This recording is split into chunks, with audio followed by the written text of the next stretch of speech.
સુરત મહાનગરપાલિકાના સફાઈ કર્મચારીઓ અને door to door garbage collection કરતી ટીમની ઉત્કૃષ્ટ કામગીરીને કારણે દેશભરમાં સ્વચ્છતા સર્વેક્ષણમાં સુરત શહેર પ્રથમ ક્રમ મેળવ્યો છે. પરંતુ માત્ર તેમની ફરજ પૂરતા પ્રામાણિક ન રહેતા તેમને મળેલા સોનાના દાગીના ભરેલ બોક્સ પણ આજે તેઓએ પ્રામાણિકતાપૂર્ણ તે વિસ્તારના અધિકારીને જાણ કરીને આપી દીધા હતા. ઈસ્ટ ઝોન એ વરાછાના વિસ્તારમાં door to door garbage collection દરમિયાન પૂના ગામના નિશાળ ફળિયા, મકનજી પાર્ક વગેરે વિસ્તારમાં door to door garbage collection કરે છે.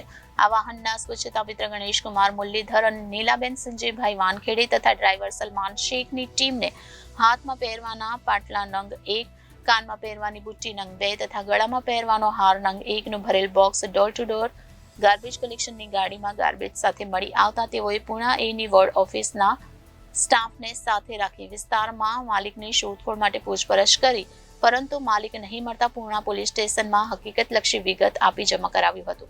માનવતાવાદી કાર્ય બદલ સુરત મહાનગરપાલિકા મેયર ઓફિસ ખાતે mayor Shri Daksheshbhai Mavani, deputy mayor Narendrabhai Patil, સ્થાયી સમિતિ અધ્યક્ષ રાજનભાઈ પટેલ, નેતા શાસક પક્ષ શશીબેન ત્રિપાઠી, આરોગ્ય સમિતિ અધ્યક્ષ શ્રીમતી નેન્સીબેન શાહ, કોર્પોરેટર શ્રી વિપુલભાઈ મોવલિયા, કોર્પોરેટર ઘનશ્યામભાઈ મકવાણાજીએ કર્તવ્યવીરોને સન્માનિત કરવામાં આવ્યું. સ્વચ્છતામાં નંબર 1 આ વર્ષે સ્વચ્છતા કર્મીઓ અને સુરતીઓ અપાવ્યો છે. ત્યારે આજે સ્વચ્છતા કર્મી દ્વારા door to door garbage collection દરમિયાન કચરાની ગાડીમાં 2 સ્વચ્છતા કર્મીઓ દ્વારા ગાર્બેજ કલેક્શનમાં જ્યારે કામગીરી કરતા હતા ત્યારે કચરામાંથી 2 સ્વચ્છતા કર્મી ગણેશકુમાર મુરલીધર અને શીલાબેન સંજયભાઈ વાનખેડે પોતાની કામગીરી જ્યારે કરતા હતા ત્યારે તેને કચરામાંથી 50 ગ્રામ સોનું મળી આવ્યું છે.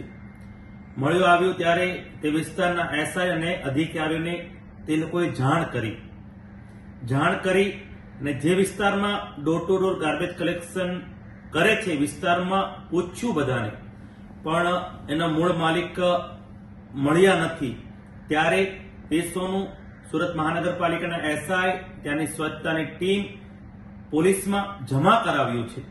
સ્વચ્છતામાં તો સ્વચ્છતા કર્મીઓ પહેલો નંબર અપાવ્યો છે. આજે સુરતના સ્વચ્છતા કર્મીઓએ માનવતા પણ મહેકાવી છે.